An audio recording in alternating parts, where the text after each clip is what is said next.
stated mission of OpenAI and Anthropic and Google DeepMind is to build artificial general intelligence that's built to automate all forms of human labor in the economy. So when Elon Musk says that the Optimus robot is a $20 trillion market opportunity alone, what he says, like the code word behind that, I'm going to own the global world labor economy. Labor will be owned by an AI economy. And so AI provides more concentration of wealth and power than all other technologies in history because you're able to aggregate all forms of human labor, not just one. So it's like General Electric becomes General Everything.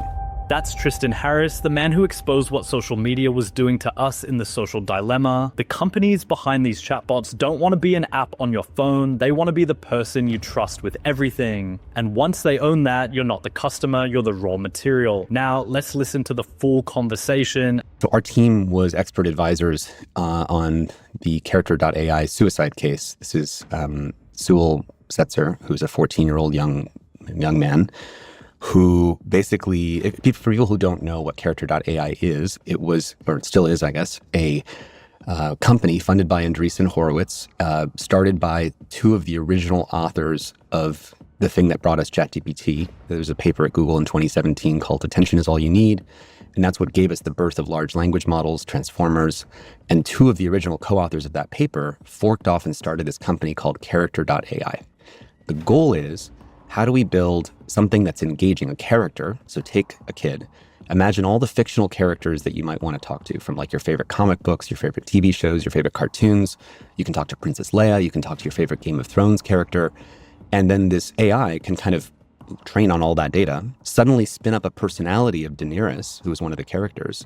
And then Sewell Setzer, basically, in talking to Daenerys over and over again, the AI slowly skewed him towards suicide as he was contemplating and having more struggles and depression, and ultimately said to him, join me on the other side. But you think that the AI veered him towards suicide as opposed to, and I think this is almost as bad, didn't offer guardrails or raise red flags or reach out to his parents. But you think the Character AI actually led him towards suicide.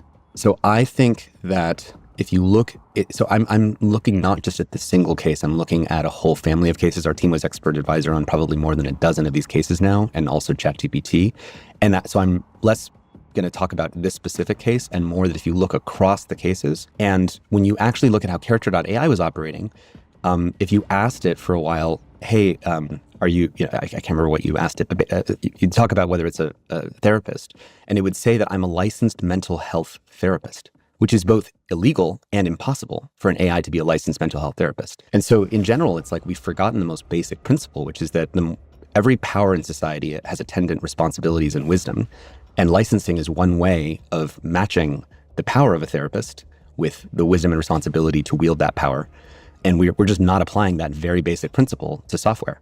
And as Mark Andreessen said, when software eats the world, what we mean is we don't regulate software. We don't have any guardrails for software. So it's basically like stripping off the guardrails across the world that software is eating. He's not talking about some fringe app. This is built on the exact same technology that runs ChatGPT, started by two of the people who wrote the original paper. A 14-year-old told an AI he wanted to leave the rope out so his mother would find him and stop him. It claimed to be a licensed therapist, and the only reason this happened is that software has no rules. Listen to this. So long as you have a race for eyeballs and engagement in social media, you're going to get a race to who's better at creating doom scrolling. In AI companions, what was a race for attention in the social media area becomes a race to hack human attachment and to create an attachment relationship, a companion relationship. And so whoever's better at doing that is the race. And in the slide deck that the Character.AI founders had pitched to Andreessen Horowitz, they joked, either in that slide deck or in some meeting, there's a you can look up this online. They joked, we're not trying to replace Google. We're trying to replace your mom. In attachment, your biggest competitor is other human relationships. So you talk about those young men.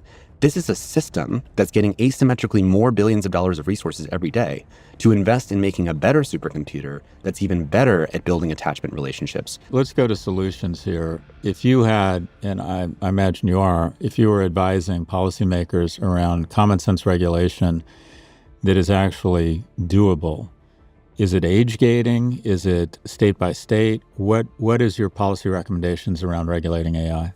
So there's many, many things because there's many, many problems. Narrowly on AI companions, we should not have AI companions, meaning AIs that are anthropomorphizing themselves and talking to young people and that maximize for engagement. Period, full stop. You just should not have AIs designed or optimized to maximize engagement, meaning saying whatever keeps you there. I don't see bad people when I see these examples. I see bad incentives that select for people who are willing to continue that perverse incentive. So the system selects for psychopathy and selects for people who are willing to keep doing the race for engagement, even despite all the evidence that we have of how bad it is, because the logic is if I don't do it, someone else will. And that's why the only solution here is law, because you have to stop all actors from doing it. Otherwise, I'm just a sucker if I don't race to go, exploit that market niche and, harvest that human attention. They wrote it in a pitch deck. We are trying to replace your mom. These companies openly admit their competitor is human connection, and the people building this are not evil. That's the part that should scare you. AI is basically a machine that eats people and spits out CEOs. Let's listen to this. When doing research for this interview, I was really fascinated. You've actually done what I think is really compelling work comparing the type of LLMs or the approach that the U.S. is taking to LLMs versus China, in that you see Chinese models, DeepSeek and Alibaba, publish no safety frameworks and receive failing grades on transparency. But you've also argued that the West is kind of producing this sort of God-in-a-box kind of thing, scaling intelligence for its own sake, while China is prioritizing deployment and productivity. Well, just to be fair, I think there's a little bit of both going on, but I'm sort of citing here the work of Eric Schmidt, the former CEO of Google, and his co-author Selena Zhu in the New York Times wrote a big piece about how, even Eric is admitting, Eric as someone who was sort of saying that there's this global arms race like the nuclear arms race for AGI, and as someone who's promoting that idea, based on recent visits to China, what you notice is that as a country and as a government, the CCP is most interested right now in applying AI in very practical ways. How do we boost manufacturing? How do we boost agriculture? How do we have self-driving cars that, just improve transportation? How do we boost healthcare and government services? And that is what they're focused on, is practical applications that boost GDP, boost productivity across all those domains. These companies were all about building to artificial general intelligence. So they're building these massive data centers that are, as big as the size of Manhattan. But I think it's important here just to name the biggest reason, as you and I both know, that the US is not regulating AI in any way and setting any guardrails is for one reason, which is if we do anything to slow down or stop our progress, we're just going to lose to China. If you beat an adversary to a technology that you then don't govern in a wise way, and you instead, you build this gun, you flip it around, you blow your own brain off, which is what we did with social media, we have the worst critical thinking test scores, mental health, anxious, depressed generation in history. And it's a confusing picture because GDP is going up, but sort of cancer is going up too. So it's like we have the Magnificent Seven, we're profiting from all the wealth of these companies, but it's actually not being distributed to everybody except those who are invested in the stock market. And that profit is based on the degradation of our social fabric.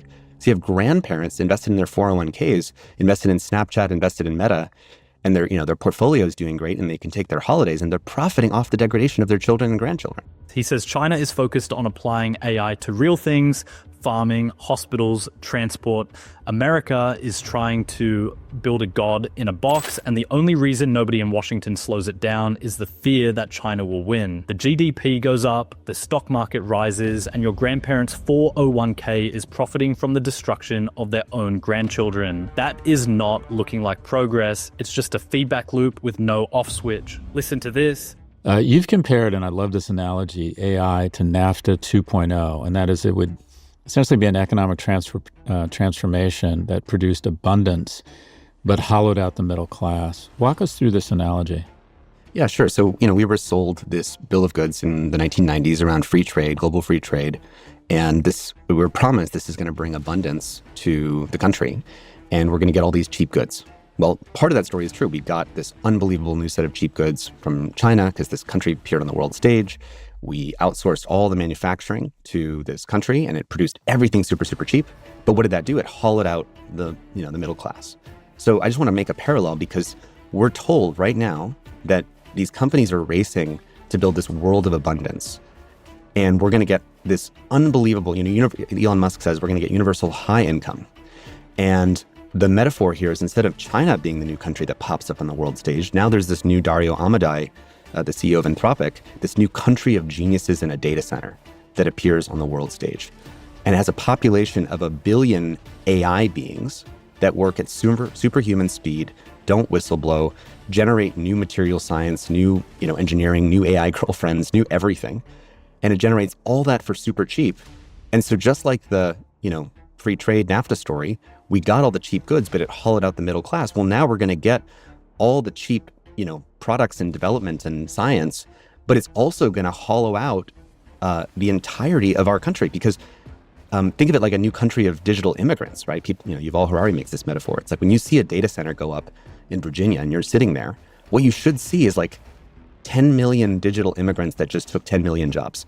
One other sort of visual for this is like the game Jenga. The way we're building our AI future right now is like, if you look at the game Jenga, if you look at the top of the tower, we're putting a new block on the top, like we're going to get 5% GDP growth because we're going to automate all this labor. But how do we get that 5% GDP growth? We pulled out a block from the middle and the bottom of the tower that's job security and a livelihood for those tens of millions of people that now don't have a new job. Because who's going to retrain faster? The AI that's been trained on everything and is rapidly advancing in every domain, or a human that's going to try to train on new cognitive labor?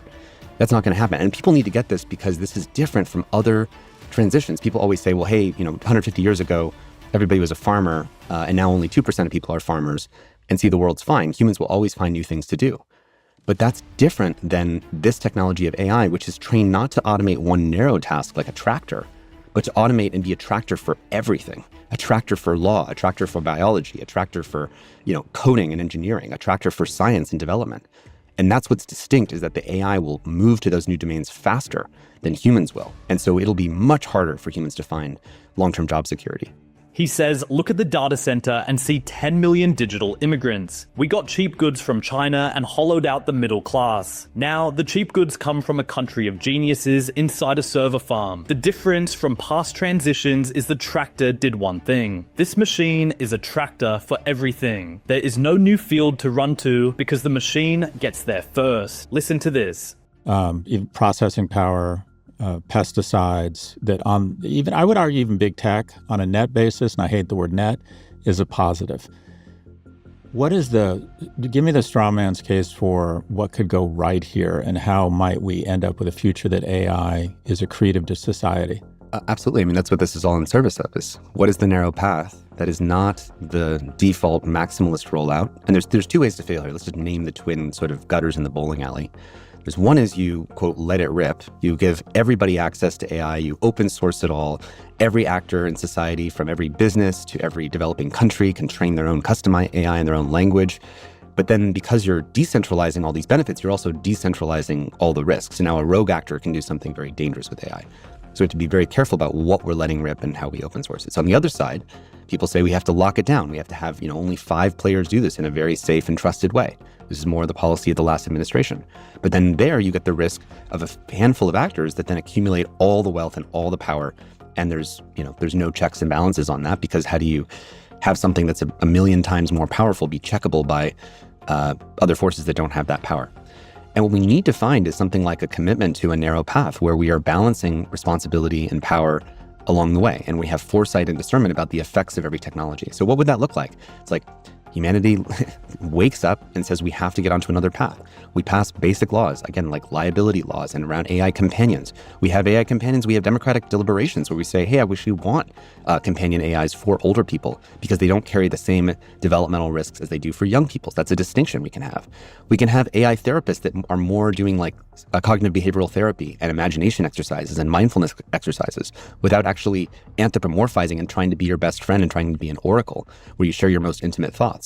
So there's different kinds of AI therapists. Instead of tutors that are trying to, be your oracle and your best friend at the same time, we can have narrow tutors that are only domain specific, like Khan Academy, that teach you narrow lessons, but are not trying to be your best friend about everything, which is where we're currently going. So there's a whole set of distinctions about we can have this, not that. We can have this, not that across tutors, therapy, AI that's augmenting work, AI that's narrow AIs that take a lot less power, by the way, and are more directly applied. So, for example, I have a friend who has found that he estimates that it would cost 2 to 10 orders of magnitude less data and energy to train these narrow AIs, and you can apply it more specifically to agriculture and get 30 to 50% boost in agriculture just from applying more narrow kinds of AI rather than these super intelligent gods in a box. So there is another path, but it would take deploying AI in a very different way. Tristan Harris walked you through the whole arc. The same people who perfected doom scrolling are now hacking attachment. They wrote a joke in a pitch deck about replacing your mother and then built the thing that did it. A child asked for help and the machine told him to keep it a secret. And all of that intimacy is being harvested as training data for the next system, the one meant to automate everything you do. If this bothers you as much as me, subscribe, because the machines are not coming for you. They are already in the bedroom with your children and no one is checking their credentials.